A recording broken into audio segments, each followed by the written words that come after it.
But first, after a brief stoppage in fighting overnight, violence continues between Israel and Hamas. And now Lebanon this morning. Smoke clouds and flames could be seen rising from Gaza buildings at sunrise following overnight attacks from Israeli warplanes.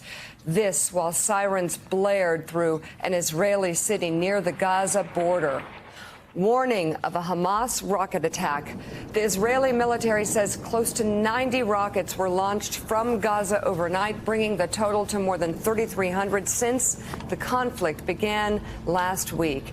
Israeli forces also reported a shelling of Lebanon last night in retaliation for 6 rockets fired toward Israel.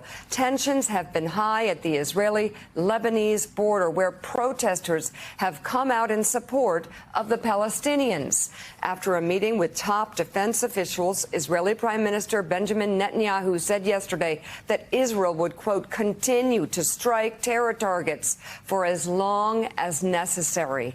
Gaza's health ministry says 212 people have been killed since airstrikes began last week, including 61 children.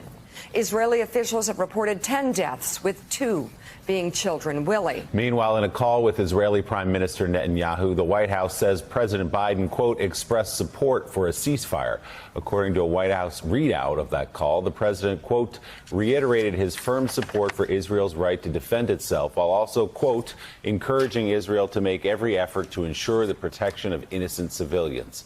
The carefully worded statement comes as a number of Democrats urge the president to speak out more forcefully against Israel.